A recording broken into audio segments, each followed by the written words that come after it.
महाराजा रणजीत सिंह धर्मशाला कांगड़ा हिमाचल में अभी भी मौजूद हैं। ये मैंने अनुभव किया था। हुआ ये था कि मैं अपने बच्चों के साथ दिल्ली गया हुआ था।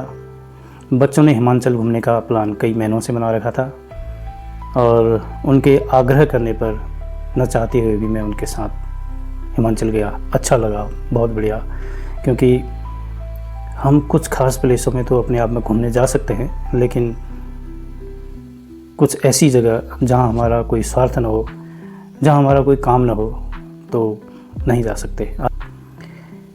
हिमाचल जब हम घूमने गए तो बहुत जगह ठहरे, 3-4 होटलों में ठहरे। धर्मशाला में DN रिजॉर्ट के कमरा नंबर 203 था या 302 था, मुझे तो ध्यान नहीं है। उसमें मैं बैठा हुआ था। बच्चे अपने काम से बाहर गए हुए थे। 8 बजे के लगभग शाम का समय था। मैंने सोचा थोड़ी देर सफाई कर लूँ। सफाई के करीबन 15-20 मिनट बाद मैं जब गहराई में गया, अपना काम करते रह रहा था, तो कुछ आवाज़ें मुझे सुनाई दे रही थी और कोई व्यक्ति मुझसे कुछ कहना चाह रहा था। मैंने सोचा कुछ इधर उधर की आवाज़ है और मैं उसकी आवाज़ सुनते हुए, होता क्या है ना, हम लोग जब ध्यान और सफाई करते हैं तो भटक जाते हैं। भटकने का मतलब यह नहीं होता है कि किसी में खो जाना, मतलब कुछ चीज़ हमारे अनुभव में आती हैं, कुछ चीज़ हमारे बाहर से सुनाई देती है, हमारा ध्यान 2 मिनट के लिए उधर जाता है, फिर हम खींच करके उसी कार्य में आ जाते हैं जो हम कर रहे होते हैं। एक हिसाब से हम विचारों के साथ कुछ दूर तक जाते हैं, फिर वापस अपने आप को ले आते हैं। यही प्रक्रिया मेरी चल रही थी। मैं जब किसी व्यक्ति के होने का और उसकी आवाज़ों को सुनने का आभास कर रहा था, मैंने सोचा आसपास में कोई बोल रहा है। मतलब सोचना भी क्या था कि 1 सेकंड की एक विचारधारा होती है कि मैं अपने कार्य में वापस चले जाऊं, कि जो सुनाई दे रहा है उस पर ध्यान न दे करके मैं अपने कार्य में वापस आया। मैं फिर से सफाई करने लगा। दूसरी बार उस व्यक्ति ने कहा, क्या कर रहे हो आप? मैंने फिर भी ध्यान नहीं दिया। मैं फिर अपनी सफाई में करते रहा। तो उसी विचार में मैं बार बार वापस आ रहा था। तो फिर से उन्होंने कहा कि क्या कर रहे हो आप?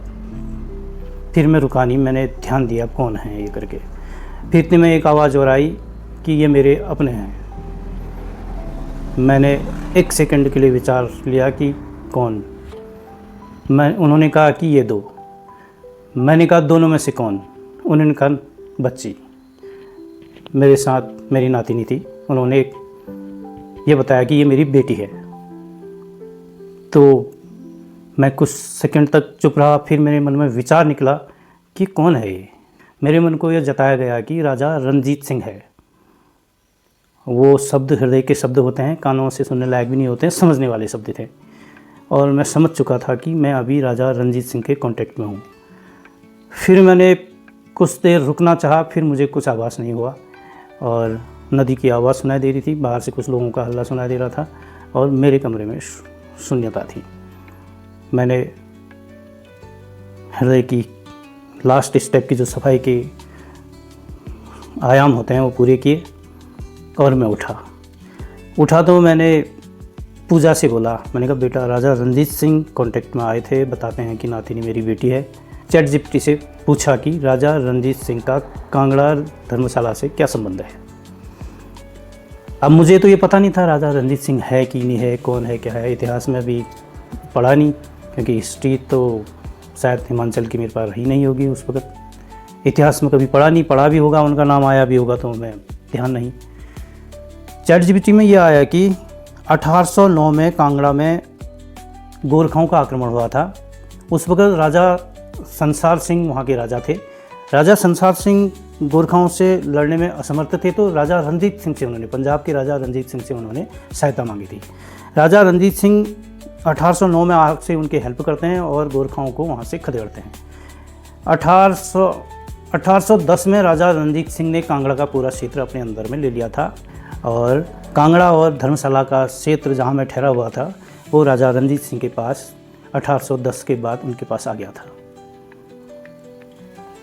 यह संयोग नहीं है, यह आध्यात्मिक अनुभव है।